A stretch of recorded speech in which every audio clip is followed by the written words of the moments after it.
There are two main ways to keep yourself from being lonely. One is finding ways to enjoy being alone, and two is finding ways to be less alone. Today I'm going to talk about both. So we're going to start with finding ways to enjoy being alone. Keep an eye out for hobbies or things that sound interesting to you that you can do alone, and keep a list. If you ever find yourself feeling lonely, take a quick look at the list and see if anything sounds interesting. I suggest keeping two separate lists, things for involved activities and quick activities. An involved activity is something that it takes longer than 5 to 10 minutes of preparation to do, like going somewhere or cooking a recipe that you don't have all the ingredients for. A quick activity is something that either doesn't take too long to do or doesn't take too long to prepare for, like reading a chapter of your favorite book or doing some yoga. If you recognize that there's a time of day or of the week where you feel more lonely or more down, then try to schedule an involved activity for that time. Like for me, I tend to feel more down in the afternoons, so I like to try and schedule going climbing for that time. Practice self-care. I talk more about self-care strategies in a video that I will link at the end of this video, but self-care is a really good way to both distract yourself from your loneliness and feel good in your own company. Some basic self-care activities include taking a bath, going for a walk, reading a book or watching a TV show you enjoy, or anything else that sounds good to you. Make a cozy space. If the environment you're in is kind of drab and unmotivating, chances are you're not going to feel as happy or pleasant as if you were in an actually good environment. You don't have to do an all-out remodel, but grab some candles or fairy lights, a cozy blanket, and maybe put on some calming music to feel more comfortable. Of course, everyone enjoys different things, so if your calming environment is, I don't know, taxidermy and rock music, then do that, I guess. Learn to enjoy your own company. There are many things you can do to start enjoying your own company, like self-care and doing things alone, but there are a few key points to keep in mind. Recognize that it's okay to be alone sometimes. Especially if you're an extrovert, you might feel that to have a purpose, you have to be with someone at all times. But the cool thing is, you are with someone. You are with yourself. Treat yourself as not just you, but as if you were a close friend or family member. Take care of yourself, engage in positive self-talk, and generally do things that make you happy, because you deserve the same effort and attention that you give to anyone else. Pay attention to what your body needs. If one thing sounds really good, then do that, instead of forcing yourself to do something you don't really want to do just because it sounds healthier. It's important to take care of yourself, no matter how you're feeling, but especially when you're feeling down. Before we get to the second part, I want to ask you to please like and subscribe if you're enjoying this video and want to see more. I really want to keep helping people and putting effort into this channel, but I can't do it without a little bit of help. It's absolutely free, just hit subscribe and turn on notifications so we can help each other. Now for the second way to decrease loneliness, being alone less. Reach out to friends and family, virtually or otherwise. I guarantee you have people who care about you and want you to be happy.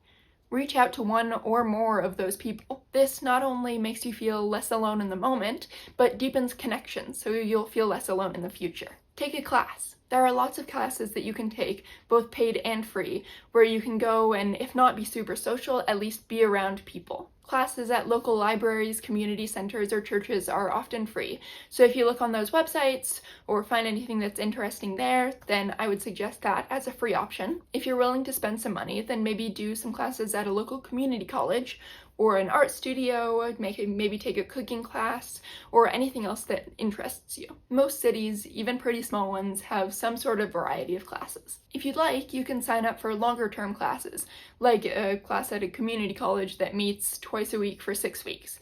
But you can also just do a one-time class. Longer-term classes are most likely better for meeting people, but they're also usually more expensive and, of course, more time-consuming. If you just want to do something quick to get out of the house or be around people, I would definitely suggest a one-time class. Another note is most fitness places, probably other places, but especially fitness, offer one free class just to see if you like it.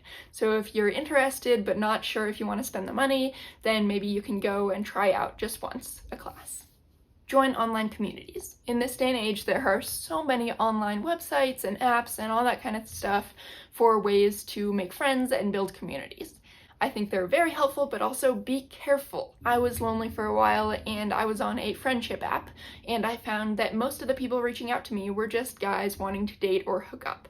So, would not recommend, but there are other websites that are actually good, specifically for groups and communities instead of just individual friends. I suggest things like Meetup, Eventbrite, or just Facebook groups. Just try searching in the search bar like something you're interested in and the location you are, like Denver, Colorado climbing, and often groups pop up. Be careful with what information you share about yourself and going to meet people in person for the first time, but it is a good suggestion if you are in a new place. Find social hobbies. Often for me, when I'm feeling lonely, it's because I've been alone for the whole day or more, and I don't necessarily want to talk or interact with people, but I just want to be around others. Having something I like to do that isn't necessarily super social but does happen to be around people is really nice for the days when I don't feel like talking or socializing, but I do want to get out. I go climbing. I would suggest going to a coffee shop, library, or park to do work, read, etc. Team sports, there are often just casual games going on at local parks. Taking your dog or a friend's dog to the dog park. I would suggest going with a dog. It's always really awkward to go to the dog park when you don't have a dog. Volunteering or going for a hike or a walk. Hiking or going for a walk isn't necessarily super social, but you often pass people awkwardly on the street or the path, and you have to kind of smile and say hi.